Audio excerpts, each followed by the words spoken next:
Hello everyone, welcome back. तो आज हम सॉल्व करने वाले हैं practical example number 2, unsolved example 2 on death of a partner. तो पहले पढ़ते हैं उन्होंने क्या दिया है, फॉर्मेट रेडी करते हैं, सॉल्व करते हैं। अगेन आई होप आपने पहले से ही सॉल्व करके रखा होगा। सिंपल ट्रांजैक्शन से सारी हमने की हुई ट्रांजैक्शन है, नथिंग न्यू। तो लेट्स रीड इट फर्स्ट। क्या कह रहे हैं, Rahul, Rohit and Ramesh are in a business sharing profits and losses in the ratio of 3:2:1। तो हाईलाइट करके रखो, राहुल, रोहित एंड रमेश का profit sharing ratio is 3:2:1 respectively. Their balance sheet as on 31 March 2017 was as follows. Balance sheet में क्या दिया है, तो तीनों का कैपिटल है, क्रेडिटर्स है, बिल्स पेएबल है, जनरल रिजर्व है, रेगुलर आइटम है।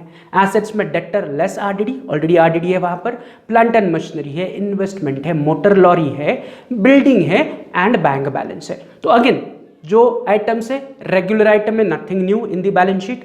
नीचे on 1 October 2017 Ramesh died and the partnership deed provided that. तो किसकी डेथ हुई, रमेश की डेथ हुई। तो Ramesh is a deceased partner for us and on the death of Ramesh आपको कुछ एडजस्टमेंट्स करनी पड़ी, जिसमें से पहली है RDD was maintained at 5% on debtors. तो आरडीडी को आपको डेटर्स के 5% तक लेके आना है। तो एडजस्टमेंट सॉल्व करते हुए देखते कि उसका क्या होगा। दूसरा, plant and machinery and investments were valued at 80,000 and 4,10,000 respectively. तो आपको प्लांट एंड मशीनरी को रिवैल्यू करना है एंड इन्वेस्टमेंट्स को रिवैल्यू करना है। अगर आप बैलेंस शीट में देखोगे तो प्लांट एंड मशीनरी 85,000 है, उसे एडजस्टमेंट के हिसाब से 80 पे लेके आना है, यानी कि रिड्यूस करना है। एंड जो इन्वेस्टमेंट है 350 के, उसे 4,10,000 पे लेके जाना है, नथिंग बट अप्रिशिएट करना है, इंक्रीज करना है। तीसरा, of the creditors an item of 6,000 was no longer a liability and should be hence was properly adjusted and should be properly adjusted। तो वो क्या कह रहे हैं, क्रेडिटर्स में से 6,000 रुपए का एक आइटम है जो आपको इसके आगे किसी को पे करने की जरूरत नहीं है। क्रेडिटर मतलब वो लोग जिनको हमें पैसा देना है। तो वो कह रहे हैं एडजस्टमेंट नंबर 3 में, उनमें से क्रेडिटर्स में से 6,000 रुपए ऐसे है जो अब आपको देने की जरूरत नहीं है, मतलब आपकी लायबिलिटी कम हो जाएगी, नथिंग बट मुझे क्रेडिटर्स से 6,000 रुपए हटाने पड़ेंगे। तो वो कह रहे हैं हेंस वॉज प्रॉपरली एडजस्टेड। तो उसे अच्छे से एडजस्ट करो, प्रॉपरली एडजस्ट करो। तो देखते हैं कैसे। फिर चौथा, profit for 17-18 was estimated at 1,20,000 and Ramesh share in it up to the date of his death was given to him, right? तो वो कह रहे हैं कि जो एस्टिमेटेड प्रॉफिट है 2017-18 was estimated at 1,20,000। तो एस्टिमेटेड प्रॉफिट या प्रॉफिट बेस, जब हम रमेश का वर्किंग नोट करेंगे प्रॉफिट का, तो उसमें हमारा प्रॉफिट बेस होगा 1,20,000। तो वो कह रहे profit base is 1,20,000। On this 1,20,000 के बेसिस पर रमेश को उसका प्रॉफिट दे दो up to his death, right, या डेट ऑफ डेथ। तो वर्किंग नोट में जाके देखते हैं या वर्किंग नोट करते वक्त देखते हैं कि how to solve it, right. तो चलते हैं अगली एडजस्टमेंट क्या कह रहे हैं। तो 5 तारीख को कह रहे हैं goodwill of the firm was valued at 2 times the average profit of last 5 years। goodwill of the firm is valued at 2 times the average profit of last 5 years। Regular item है, राइट। तो goodwill की working note बनानी पड़ेगी, उसमें पिछले 5 साल के profits आपको दिए हैं, उनका average multiplied by 2 will be your goodwill. फिर उस गुडविल में से हम क्या करेंगे, जैसा उन्होंने कहा है Ramesh share in it was to be given to him, उसमें से हम रमेश का हिस्सा रमेश को दे देंगे। फिर छठी एडजस्टमेंट, सैलरी 5,000 पर month was payable to him. Him मतलब कौन, डिसीज्ड पार्टनर यानी कि रमेश। तो रमेश को 5,000 पर मंथ के हिसाब से हमें सैलरी देनी है, उतने महीनों के लिए जितना महीना वो बिजनेस में था in this last year, right. फिर 7वां, interest and capital 5% was payable on drawings and 2,000 was charge, right. तो वो कह रहे हैं interest and capital at 5% and drawings पर हमें 2,000 रुपए का इंटरेस्ट चार्ज करना है। तो there is interest on capital also and interest on drawings also, दो एडजस्टमेंट है इन एडजस्टमेंट 7।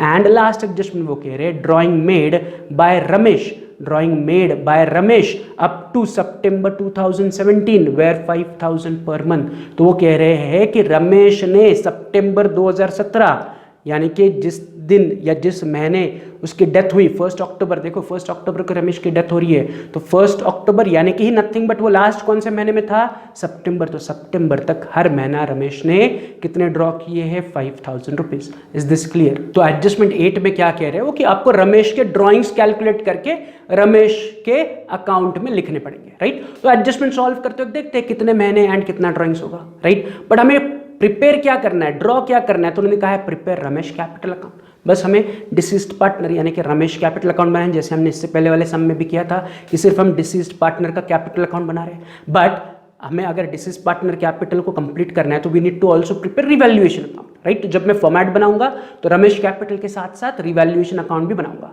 प्लस उन्होंने और क्या पूछा है, एंड वो कह रहे हैं and showing the amount payable to his executor also give working of profit and goodwill. तो आपको एज यूजुअल वर्किंग नोट भी बनाना पड़ेगा प्रॉफिट एंड गुडविल का कंपल्सरीली, रफली कैलकुलेट करके नहीं चलेगा, उस वर्किंग नोट्स के लिए आपको मार्क्स मिलेंगे, राइट। तो मैं पहले पेज पे आ रहा हूँ, रेगुलर फॉर्मेट ड्रॉ कर रहा हूँ in the books of Rahul Rohit Ramesh, Ramesh capital account that is deceased partner capital account and नीचे revaluation account as a working note, right. क्योंकि बिना रिवैल्यूएशन अकाउंट मुझे रिवैल्यूएशन प्रॉफिट लॉस का पता नहीं चलेगा, राइट। तो रिवैल्यूएशन अकाउंट बना के मैं रिवैल्यूएशन प्रॉफिट या फिर लॉस फाइंड आउट करूंगा, वो रमेश को दे दूंगा और फिर रमेश को क्लोज करूंगा, राइट।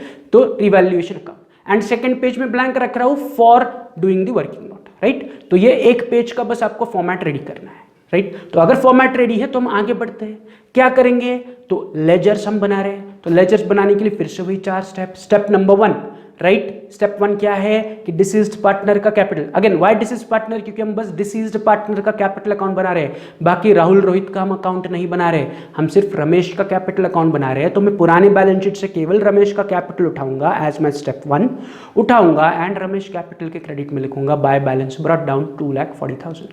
तो रमेश कैपिटल का बैलेंस रमेश कैपिटल के अकाउंट के क्रेडिट में चला गया। स्टेप 1 कैपिटल से शुरुआत करो। Step 2 general reserve, reserve fund P&L account में से क्या है, तो मेरे पास जनरल रिजर्व है 96,000। अब इस 96,000 को मुझे 3:2:1 में तीनों के बीच में डिस्ट्रीब्यूट करना पड़ेगा, बट मेरे पास राहुल रोहित तो नहीं है। तो 96,000 में से मैं किसका हिस्सा ले रहा हूँ, रमेश का हिस्सा ले रहा हूँ एंड रमेश को दे रहा हूँ बाय जनरल रिजर्व एज 16,000। तो 96,000 में से 3:2:1 के हिसाब से रमेश का हिस्सा आ रहा है 16,000। तो 96,000 उठाया, रमेश को दे दिया 16,000, राइट। तो ये रमेश का हिस्सा हुआ जनरल रिजर्व का स्टेप 2 के हिसाब से। स्टेप 3 क्या कहता है, अगर आपने कैश बैंक अकाउंट बनाया है तो उसका ओपनिंग बैलेंस लिखो। तो क्या हमने कैश या बैंक अकाउंट बनाया है, आंसर इज नो। तो स्टेप 3 को स्किप करो। स्टेप 3 के बाद स्टेप 4 क्या कहता है, सॉल्व द एडजस्टमेंट। तो मैं पहले एडजस्टमेंट पर आ रहा हूँ, RDD was maintained at 5% on debtors. Simple सी एडजस्टमेंट है, डेटर्स पर 5% RDD मेंटेन करो। So where are my debtors, तो पुरानी बैलेंस शीट में देखो मेरे पास डेटर्स है 1 लाख रुपीस के। तो अगर मैं 1 लाख का 5% RDD मेंटेन करता हूं तो मैं RDD इज 1 लाख का 5% यानी कि 5,000, यस और नो। तो RDD की value as per the adjustment is 5,000। But अगर मैं क्रॉस चेक कर रहा हूं तो ऑलरेडी बैलेंस शीट में there is RDD of 10,000। So there is old RDD of 10,000 and new RDD जो एडजस्टमेंट के हिसाब से होनी चाहिए वो है 5,000। सो नथिंग बट मुझे RDD को 5,000 से डिक्रीज करना है। RDD को मुझे क्या करना है, 5,000 से डिक्रीज करना है। पुरानी RDD 10,000 माइनस नई RDD as per the adjustment 5,000। So I need to decrease my RDD को मुझे कम करना है। बैलेंस शीट में 10,000 RDD है, एडजस्टमेंट 1 के हिसाब से वो कह रहे हैं डेटर्स पर 5% RDD यानी कि डेटर्स 1 लाख है उसका 5% यानी कि 5,000 RDD प्रोवाइड करो। नथिंग बट RDD को रिड्यूस करो। So I need to reduce my RDD। अगर RDD कम होगा तो बस अभी मुझे इतना ही सोचना है कि फायदा है या नुकसान है, because I am preparing revaluation account. तो एसेट्स को रिवैल्यू करते वक्त या लायबिलिटी को रिवैल्यू करते वक्त बस मुझे इतना ही सोचना है whether I am in a profit और I am in a loss. तो मैं डेटर्स से RDD सबट्रैक्ट करता हूं। कितनी ऑलरेडी RDD सबट्रैक्ट की है मैंने, 10,000। पुराने बैलेंस शीट में देखो 10,000 पुरानी RDD है। एज पर नई एडजस्टमेंट मुझे RDD कितनी करनी है, 5,000। तो 10,000 जो पुरानी RDD है उससे मुझे 5,000 पर लेके आना है। नथिंग बट मुझे RDD से 5,000 हटाने हैं। अगर RDD कम हुई तो मेरे debtors will go up, yes और no. RDD is a provision for loss, तो लॉस का प्रोविजन कम हो रहा है मतलब मेरे लिए फायदा है। डेटर्स बढ़ेंगे तो डेटर बढ़ने पर मुझे फायदा हो रहा है। तो RDD डिक्रीज हो रही है मतलब is my profit, simple. RDD बढ़ेगी नुकसान है, RDD घटेगी मेरा फायदा है। तो यहाँ पर RDD डिक्रीज हो रही है मेरा फायदा है, तो इस फायदे को उठा के मैं रिवैल्यूएशन के क्रेडिट में लिखूंगा बाय RDD 5,000। 10,000 की RDD में 5,000 पे लेके आया तो 5,000 से मैंने RDD को हटा दिया। तो जितने से मैंने RDD को हटाया उतना मेरा प्रॉफिट है वो मैंने रिवैल्यूएशन के क्रेडिट में लिख लिया, राइट। तो this is adjustment 1, simple. Adjustment 2 क्या कह रहे हैं, plant and machinery and investments were revalued at 80,000 and 4,10,000। तो इसमें दो एसेट्स को रिवैल्यू करना है, प्लांट एंड मशीनरी को रिवैल्यू करना है एंड इन्वेस्टमेंट को रिवैल्यू करना है। तो पहले मैं कॉन्सेंट्रेट कर रहा हूं प्लांट एंड मशीनरी को 80,000 रिवैल्यू करना है, तो हम only concentrating on plant and machinery, right. अब वो कह रहे हैं प्लांट एंड मशीनरी को 80,000 करो, बट मेरे पास ओरिजिनल प्लांट है कितनी, तो पुराने बैलेंस शीट में देखो 85,000 के प्लांट है, तो my original plant is 85,000 and मुझे उसे लेके आना है 80,000 पे, नथिंग बट मुझे प्लांट एंड मशीनरी को डेप्रिसिएट करना है 5,000 से। प्लांट एंड मशीनरी को मुझे 5,000 से डेप्रिसिएट करना है। पुरानी वैल्यू 85 माइनस नई वैल्यू 80, मैं 5,000 से प्लांट एंड मशीनरी को राइट ऑफ कर रहा हूँ या डेप्रिसिएट कर रहा हूँ या कम कर रहा हूँ। तो plant and machinery is my asset, asset कम होने पर मेरा है नुकसान, तो इस 5,000 नुकसान को मैं रिवैल्यूएशन के डेबिट में लिखूंगा, to plant and machinery 5,000, right. Plant and machinery घट रही है, नुकसान है, तो रिवैल्यूएशन के डेबिट में, राइट। इसी एडजस्टमेंट में आगे कहा है इन्वेस्टमेंट्स वे रिवैल्यूड एट 4,10,000। इन्वेस्टमेंट को 4,10,000 करो, तो ओरिजिनल इन्वेस्टमेंट है कितने 350, तो इस 350 के इन्वेस्टमेंट को मुझे 4,10,000 पे लेके जाना है, नथिंग बट इन्वेस्टमेंट को मुझे 60,000 से अप्रिसिएट करना है। 350 के इन्वेस्टमेंट थे, उन्हें 4,10,000 पे लेके जाना है, मतलब I am increasing my investment by 60,000, I am appreciating my investment by 60,000। Investment is my asset, asset appreciate होने पर मेरा है फायदा, तो इस 60,000 फायदे को मैं लिख रहा हूं क्रेडिट में ऑफ रिवैल्यूएशन अकाउंट के by investment 60,000। Is this clear. तो एडजस्टमेंट 2 के हिसाब से मैंने क्या किया, प्लांट एंड मशीनरी को रिड्यूस किया, नुकसान हुआ डेबिट में चला गया, एंड मैंने इन्वेस्टमेंट को अप्रिसिएट किया, बढ़ाया। इन्वेस्टमेंट को अप्रिसिएट करने की वजह से मेरा फायदा हुआ, वो फायदा मैंने रिवैल्यूएशन के क्रेडिट में लिखा एज बाय इन्वेस्टमेंट 60,000, राइट। तो यहां पर एडजस्टमेंट 2 के हिसाब से हमारे दोनों पार्ट्स कंप्लीट हुए। तो मैं चलता हूं एडजस्टमेंट 3 पर। वो कह रहे of the creditors an item of 6,000 was no longer a liability and hence was properly adjusted। तो सिंपल है, वो कह रहे क्रेडिटर्स में से 6,000 रुपए अब आपको किसी को देने की जरूरत नहीं है, मतलब this is no more your liability, तो उसे लायबिलिटी से कम करो। तो लायबिलिटी में कहां से, क्रेडिटर्स से, तो मेरे पास 80,000 के क्रेडिटर्स है। अगर मैं बैलेंस शीट बनाता तो ये 80,000 के क्रेडिटर्स में लायबिलिटी में लिखता एंड उससे लिखता माइनस रिटर्न ऑफ 6,000, तो मेरे क्रेडिटर्स बाहर बचते 74,000। अगर मैं बैलेंस शीट बनाता तो एम आई प्रिपेयरिंग बैलेंस शीट, नो। तो फिर बैलेंस शीट में क्या इफेक्ट होगा उसको भूल जाओ, राइट। जो 80,000 के क्रेडिटर्स है, एज पर एडजस्टमेंट मुझे उस क्रेडिटर्स में से 6,000 रुपए राइट ऑफ करने हैं, नथिंग बट मुझे क्रेडिटर्स को रिड्यूस करना है। कितने से रिड्यूस करना है, 6,000 से रिड्यूस करना है। तो अगर आप क्रेडिटर्स को रिड्यूस करोगे तो आपके लिए फायदा है या नुकसान है, आंसर इज फायदा है, क्योंकि creditors is your liability, liability को मैं 6,000 से रिड्यूस कर रहा हूं, तो 6,000 जितने अमाउंट से मुझे क्रेडिटर्स को रिड्यूस करना है इज माय प्रॉफिट, तो वो 6,000 प्रॉफिट में उठा रहा हूं, रिवैल्यूएशन के क्रेडिट में लिख रहा हूं बाय क्रेडिटर्स 6,000, क्योंकि मुझे क्रेडिटर्स से 6,000 राइट ऑफ करने हैं। अगर मैं बैलेंस शीट बनाता तो बैलेंस शीट के लायबिलिटी में मैं पुराने क्रेडिटर्स लिखता 80,000, फिर नीचे लिखता माइनस रिटर्न ऑफ 6,000, बाहर बचते 74,000 in balance sheet, right. And फिर second effect, creditors write off करने का प्रॉफिट में रिवैल्यूएशन के क्रेडिट में लिखता। अब I am not preparing balance sheet, so I am not thinking about balance sheet. Creditors write off करने से मेरा 6,000 का फायदा है, बस वो फायदा मैंने रिवैल्यूएशन के क्रेडिट में लिखा। तो ये बस सिंपल एडजस्टमेंट नंबर 3 का एक ही इफेक्ट हुआ, no second effect as we are not preparing balance sheet. तो ये क्लियर है एडजस्टमेंट 3। चलते हैं ऑन एडजस्टमेंट 4। वो कह रहे हैं profit for 17-18 was estimated at rupees 1,20,000 and Ramesh share in it up to the date of his death was given to him। तो नथिंग बट हमें रमेश के प्रॉफिट्स को कैलकुलेट करना है up to the date of his death, nothing but हमें working note करनी है। तो मैं सेकंड पेज पे आ रहा हूं, ऊपर लिख रहा हूं working note, calculation of Ramesh share of profit up to the date of death. Is this clear. तो हमें रमेश के प्रॉफिट्स को कैलकुलेट करना है up to the date of his death.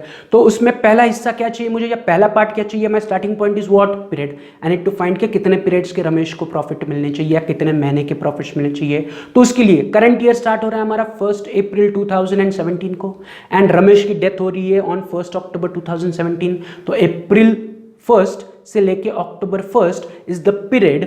Count करोगे तो अप्रैल पूरा, मई पूरा, जून पूरा, जुलाई पूरा, एंड अगस्त पूरा एंड सितंबर पूरा, क्योंकि वो 1 अक्टूबर को चला गया तो अक्टूबर मंथ को मैं काउंट नहीं करूंगा।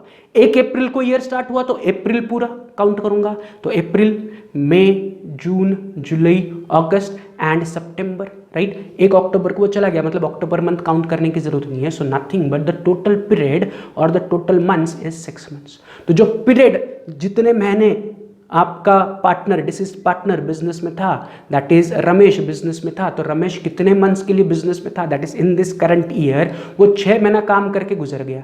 सो he was working for 6 months. तो इस 6 महीने के प्रॉफिट हमें उसे देने चाहिए, तो उसके लिए हमें इस साल का एक एस्टिमेटेड प्रॉफिट चाहिए, प्रॉफिट बेस चाहिए। तो my second calculation will be profit base.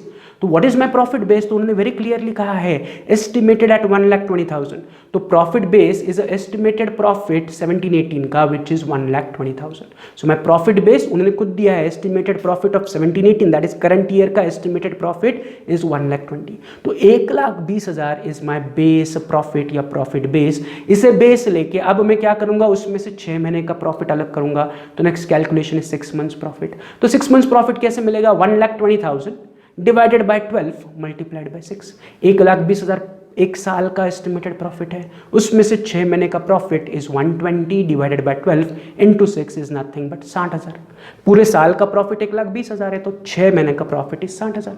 साल का प्रॉफिट 1,20 तो उसका आधा 60,000 इज 6 मंथ्स प्रॉफिट। यहां तक क्लियर है। अब इस प्रॉफिट में से मैं क्या करूंगा, इस प्रॉफिट में से मैं रमेश का प्रॉफिट अलग करूंगा। तो मैं नेक्स्ट लाइन पर लिख रहा हूं रमेश शेयर ऑफ प्रॉफिट। किसका profit, Ramesh share of profit 60,000 multiplied by what is Ramesh का रेशियो, तो रमेश का रेशियो इज 3:2:1 यानी कि 1/6। तो 1/6 में उठा के लिख रहा हूं रमेश का हिस्सा 1/6। उनका profit sharing ratio is 3:2:1, Ramesh का उसमें से हिस्सा इज 1 यानी कि 1/6। तो 60,000 में से मुझे रमेश को 1/6 हिस्सा देना है, यानी कि कितना देना है, 10,000 रुपीज देना है। तो Ramesh share of profit up to the date of his death is 10,000, right. तो मैं साइड में मार्क कर रहा हूं Ramesh share of profit up to the date of death is 10,000।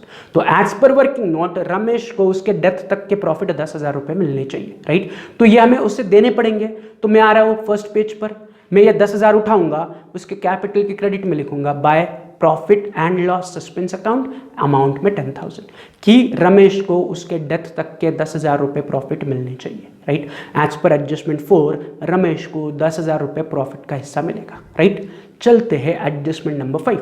Goodwill of the firm was valued at 2 times the average profit of last 5 years, which were 5 साल का profit 12-13 से लेके 16-17 तक उन्होंने 5 साल के प्रॉफिट दिए। इन 5 साल के एवरेज का 2 times इज योर गुडविल। तो we need to calculate goodwill. तो मैं फिर से आ रहा हूं ऑन आवर सेकंड पेज में लिख रहा हूं working note calculation of goodwill, right. अब हाउ टू फाइंड गुडविल, तो उन्होंने कहा है 5 साल के एवरेज प्रॉफिट का 2 times। तो मैं लिख रहा हूं goodwill is equal to average profit of 5 years multiplied by 2 times।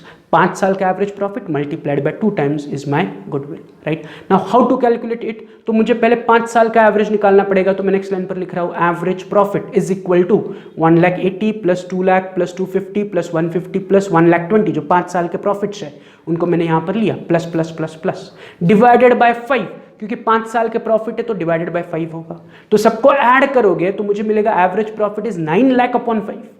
Addition of all 5 years profit is 9 lakh divided by number of year is 5। तो फाइनली एवरेज प्रॉफिट मिल रहा है मुझे 1,80,000। So my average profit is 1,80,000। I need goodwill, तो उन्होंने कैसे कहा है goodwill is 2 times the average profit. तो मैं नीचे लिख रहा हूं गुडविल इज 1,80,000 एवरेज प्रॉफिट का 2 times, यानी कि 1,80,000 into 2। So my goodwill is nothing but 3,60,000। कितना आया गुडविल, 3,60,000। बट ये पूरा का पूरा 360 रमेश का है क्या, आंसर इज नो। रमेश का हिस्सा इज 3:2:1 के हिसाब से 1/6, यस और नो। तो मैं रमेश के गुडविल में क्या करूंगा, रमेश का हिस्सा कैलकुलेट करूंगा by Ramesh share of goodwill 3,60,000 into 1/6, यानी कि मुझे रमेश का हिस्सा मिलेगा कितना, 60,000 रुपीज। तो Ramesh share of goodwill is 60,000। Is this clear. तो एज पर वर्किंग नोट मुझे रमेश शेयर ऑफ गुडविल मिला 60,000। इसे 60,000 को मैं इमीडिएटली साइड में नोट डाउन कर रहा हूं as per adjustment 5। Ramesh share of goodwill is 60,000, right. अब मैं आ रहा हूं फिर से ऑन द फर्स्ट पेज। जो गुडविल मिला मुझे रमेश का, वो मुझे रमेश को देना पड़ेगा। तो 60,000 रुपए गुडविल के उठा के मैं रमेश कैपिटल के क्रेडिट में लिख रहा हूं, क्योंकि गुडविल उसका फायदा है, फायदे से उसका कैपिटल इंक्रीज होगा। सो इफ एनी आइटम जिसकी वजह से कैपिटल इंक्रीज होगा will go to the credit of the capital, तो कैपिटल के क्रेडिट में लिख रहा हूं मैं बाय गुडविल अमाउंट कॉलम में 60,000। तो रमेश को ऑन डेथ 60,000 रुपए का गुडविल मिलेगा, राइट। तो यहाँ पर रमेश शेयर ऑफ गुडविल हो गया, यानी कि एडजस्टमेंट 5 हो गया। चलते हैं एडजस्टमेंट 6। वो कह रहे सैलरी 5,000 पर month was payable to him. Him मतलब किसे? Ramesh. Ramesh is the deceased partner. तो जाने से पहले वो 6 महीना बिजनेस में काम करके गया, तो 6 महीने के लिए हमें उसे सैलरी देनी है, यस और नो।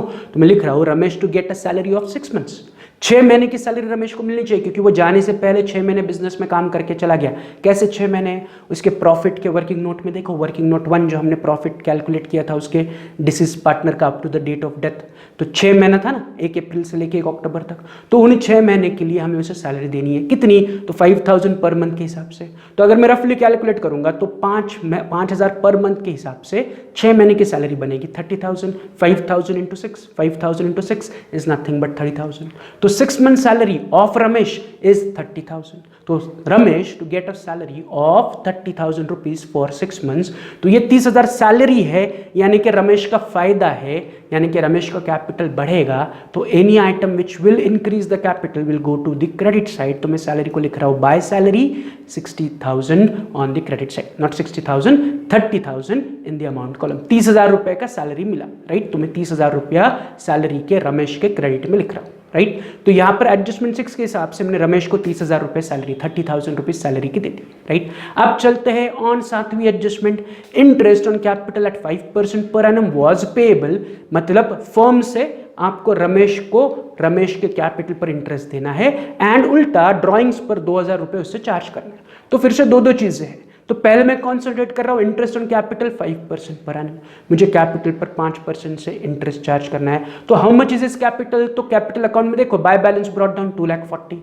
तो नथिंग बट मुझे 2,40,000 पर 5% से इंटरेस्ट देना है, बट 5% इज पर एनम।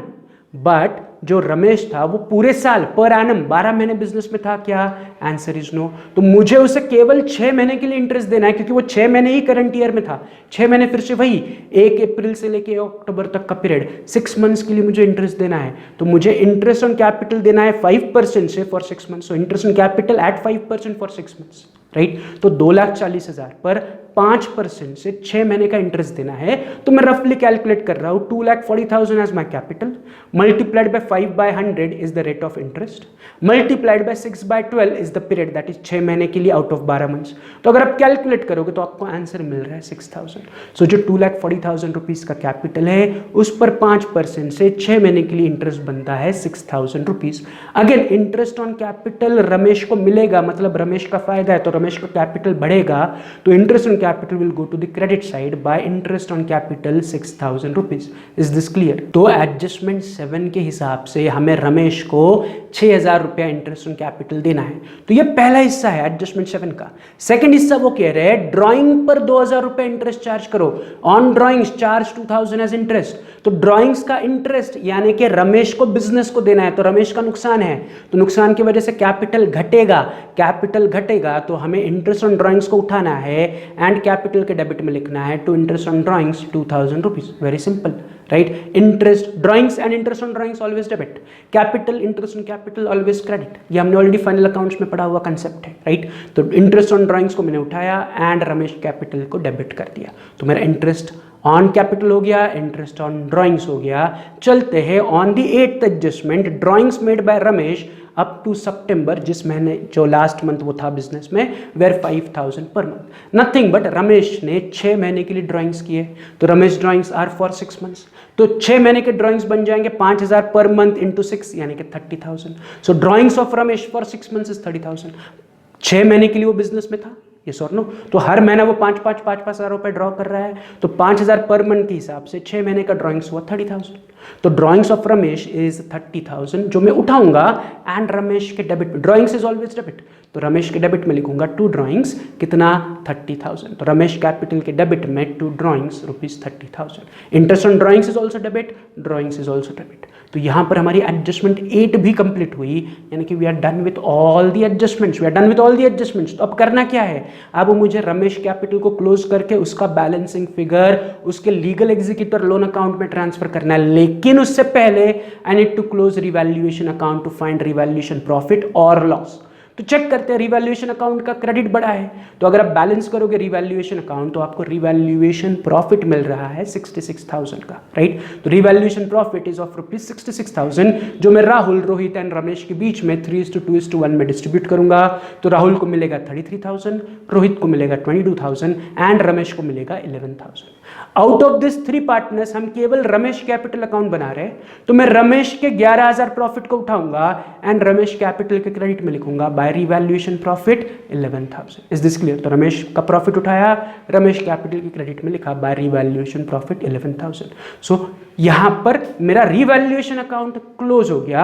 अब मैं इमीडिएटली रमेश अकाउंट को बैलेंस करूंगा, स्टार्टिंग विद द क्रेडिट का टोटल इज 3,73,000। रमेश कैपिटल का क्रेडिट का टोटल है 3,73,000 एंड रमेश कैपिटल का टोटल इज 32,000, डेबिट का total is 32,000। Is this clear? मैंने रिवैल्यूएशन अकाउंट पहले क्लोज किया, उसका प्रॉफिट रमेश को दे दिया। अब मैं रमेश कैपिटल को बैलेंस कर रहा हूं, उसके क्रेडिट का टोटल 3,73,000 एंड डेबिट का टोटल इज 32,000। तो बड़ी अमाउंट 373 में दोनों तरफ लिखूंगा इन द टोटल, यस और नो, 3,73 क्रेडिट में भी डेबिट में भी, and I take a difference 3,73,000 minus 32,000। Difference आएगा ऑन द डेबिट साइड, क्योंकि क्रेडिट साइड इन टोटल बड़ी है, डेबिट साइड का टोटल छोटा है। तो जिस साइड का टोटल छोटा है उस तरफ मेरी बैलेंसिंग फिगर आएगी 3,41,000।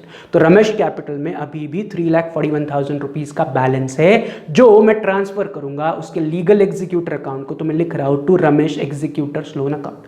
तो जो रमेश कैपिटल का बैलेंस है 3,41,000 का, वो उसके लीगल एग्जीक्यूटर लोन अकाउंट में ट्रांसफर करना पड़ेगा। So I am saying to Ramesh executors loan account 3,41,000। Is this clear? तो रमेश कैपिटल क्लोज हो गया, मतलब we are done with everything. उन्होंने क्वेश्चन में क्या पूछा था, prepare Ramesh capital account and ascertain the amount payable to his executor. तो हमें रमेश के एग्जीक्यूटर को 3,41,000 पे करना है। खत्म, क्वेश्चन खत्म। बस रमेश कैपिटल पूछा था, ये तो हमारा वर्किंग नोट था, उसका बेस लेके हमने प्रॉफिट कैलकुलेट करके रमेश को दे दिया एंड फिर रमेश को हमने बैलेंस करके रमेश का बैलेंसिंग फिगर फाइंड आउट किया। So we are done with our practical question number 2। कल हम इसका अगले वाला क्वेश्चन यानी कि प्रैक्टिकल 3 सॉल्व करेंगे। तो एज अ होमवर्क आपको प्रैक्टिकल 3 का फॉर्मेट बना के रखना है, पढ़ के रखना है, साथ ही साथ आप जितना खुद से कर सकते हो उतना आपको सॉल्व करके रखना है। Is this clear? तो आज के लिए इतना ही। Have a good day, see you tomorrow, bye.